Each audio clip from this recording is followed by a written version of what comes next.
নমস্কাৰ বন্ধু-বান্ধৱীসকল আপোনালোকক আসাম ডিজিটেল হেল্পলৈ মই দীপাংকৰে স্বাগতম জনাইছো। আমি এই চেনেলটোত আপোনালোকক শিক্ষা বাণিজ্য আৰু টেকনলজি বিষয়ৰ সকলোবিলাক নতুন খবৰ আপোনালোকৰ মাজলৈ আগবঢ়াই যাম।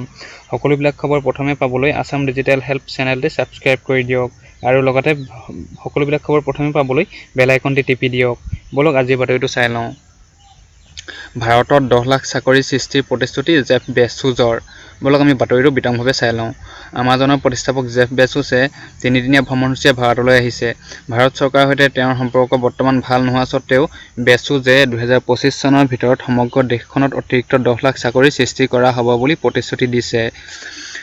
আজি Amazon.in-ত পোষ্ট কৰা এখন চিঠিত বেজোছে কয়, 2025 চনৰ ভিতৰত বিশ্বৰ বাকী অংশলৈ $10 বিলিয়ন মাৰ্কিন ডলাৰৰ ভাৰতীয় সামগ্ৰী ৰপ্তানিৰ সুবিধাৰ্থে আমাজনক ব্যৱহাৰ কৰিম।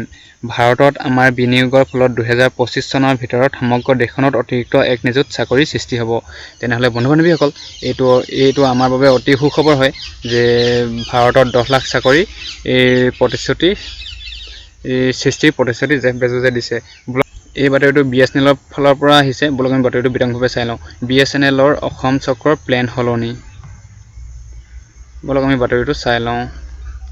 দেশৰ ৰাজহুৱা খণ্ডৰ টেলিকম সেৱা প্ৰদানকাৰী প্ৰতিষ্ঠান ভাৰত সঞ্চাৰ নিগম লিমিটেডৰ অসম চাৰ্কলত চলিত বৰ্ষৰ 1 ফেব্ৰুৱাৰী তাৰিখৰ পৰা কাৰ্যকাৰী হোৱাকৈ ইয়াৰ পোষ্টপেইড প্লেন 325ৰ অধীনত সকলো গ্ৰাহকৰ প্লেনসমূহ পোষ্টপেইড প্লেন 399লৈ সলনি কৰিবলৈ সিদ্ধান্ত গ্ৰহণ কৰিছে। এই পোষ্টপেইড প্লেন 399ত যিকোনো নেটৱৰ্কলৈ অপৰিসীম ভইচ কলৰ লগতে বৰ্তিত থকা ডাটাত 4 গুণতকৈ অধিক ডাটা প্ৰদান কৰা হ'ব। আনহাতে ইয়াৰ পোষ্টপেইড প্লেন 325টো অসম টেলিকম চাৰ্কলত 1 ফেব্ৰুৱাৰী 2020 তাৰিখৰ পৰা বন্ধ হ'ব বুলি BSNLৰ অসম চাৰ্কলৰ সূত্ৰই জনাইছে। বলক আমি অন্য বাতৰিটো চাই লওঁ।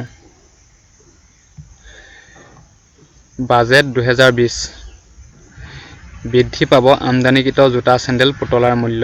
বলক আমি এই বাতৰিটো বিতংভাৱে চাই লওঁ।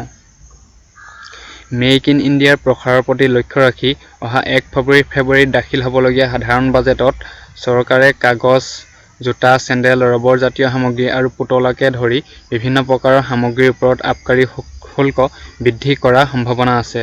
বিত্ত মন্ত্ৰীক বাণিজ্য আৰু উদ্যোগ মন্ত্ৰণালয়ে বাজেটত ফাৰ্ণিচাৰ, ৰাসায়নিক সামগ্ৰীকে ধৰি বিভিন্ন শাখাৰ 300 বিধ সামগ্ৰীত আমদানি শুল্ক বৃদ্ধিৰ আহ্বান জনাইছে।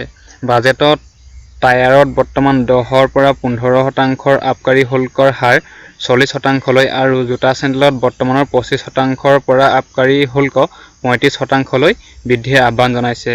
একেদৰে কাঠৰ ফাৰ্ণিচাৰত আবকাৰী শুল্ক বৰ্তমানৰ 20%ৰ পৰা 30%লৈ বৃদ্ধিৰ সম্ভাৱনা আছে। তেনেহ'লে বন্ধু-বান্ধৱীসকল আপুনি বাজেট 2020 আৰম্ভ হোৱাৰ আগতেই আপুনি জোতা চেণ্ডেল বিলাক যদি আপোনাৰ ল'বলগীয়া আছে তেন্তে আপুনি লৈ ল'লে আপোনাৰ লাভ হ'ব। বলক আমি অন্য বাতৰিটো চাই লওঁ। এই বাতৰিটো আহিছে আন্তঃৰাষ্ট্ৰীয় মহাকাশ কেন্দ্ৰত 12 বটল সুৰা। আজিৰ পৰা কেইমাহমান আগে এই পৃষ্ঠতে মহাকাশলৈ মদ নিয়া হ'ব বুলি লিখা হৈছিল। মহাকাশলৈ সুৰা নিয়াৰ অনুমতি নাই যদিও গৱেষণাৰ বাবে ইয়াক নিবলৈ অনুমতি দিয়া হৈছিল। সেই অনুসৰি ফ্ৰান্সৰ বৰ্ডৰ পৰা 12 বটল ফ্ৰেঞ্চ ৰেড ৱাইন আন্তঃৰাষ্ট্ৰীয় মহাকাশ কেন্দ্ৰলৈ নিয়া হয়। অৱশ্যে এতিয়াও সুৰাৰ বটল খোলা হোৱা নাই আৰু খোলা নহ'বও পাৰে, কাৰণ সুৰাৰ বটলসমূহ প্ৰেৰণ কৰা হৈছে বৈজ্ঞানিক পৰীক্ষা-নিৰীক্ষাৰ বাবে। মহাকাশ কেন্দ্ৰত সেই সুৰাৰ বটলসমূহ ভাৰশূন্যতা আৰু মহাকাশৰ নানা বিকিৰণৰ মাজত থাকি কি পৰিৱৰ্তন হ'ব সেই বিষয়ে পৰীক্ষা কৰা হ'ব। সুৰাৰ বটলসমূহ মহাকাশ কেন্দ্ৰলৈ যৌথভাৱে পঠাইছিল ফ্ৰান্সৰ বৰ্ডোৰ এখন বিশ্ববিদ্যালয় আৰু জাৰ্মানীৰ বাভাৰিয়া প্ৰদেশৰ প্ৰশাসনে।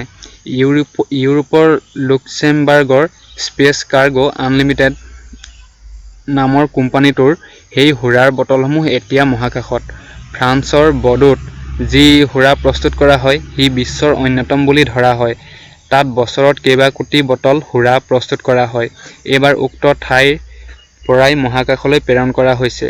ইয়াৰ আগেয়ে 1975 চনত ফৰাচী মহাকাশচাৰীৰ লগত মদৰ বটল প্ৰেৰণ কৰা হৈছিল। 1985 চনত সেই সুৰা পৃথিৱীলৈ ঘূৰাই অনা হৈছিল। বন্ধু-বান্ধৱীসকল আজিৰ বাতৰিকেইটা এইকেইটাই আছিল। আশা কৰোঁ আপোনালোকে বাতৰিকেইটা চাই ভাল পালে, শুনি ভাল পালে। তেনেহ'লে বন্ধু বান্ধৱীসকল, আজিৰ বাতৰিকেইটা এইকেইটাই আছিল। আজিলৈ আপোনালোকৰ মাজৰ পৰা বিদায় মাগিছোঁ। সকলোবিলাক খবৰ প্ৰথমে পাবলৈ আছাম ডিজিটেল হেল্প চেনেলটি ছাবস্ক্ৰাইব কৰি দিয়ক আৰু লগতে সকলোবিলাক খবৰ প্ৰথমে পাবলৈ বেল আইকনটি টিপি দিয়ক। ধন্যবাদ। জয় আই অসম।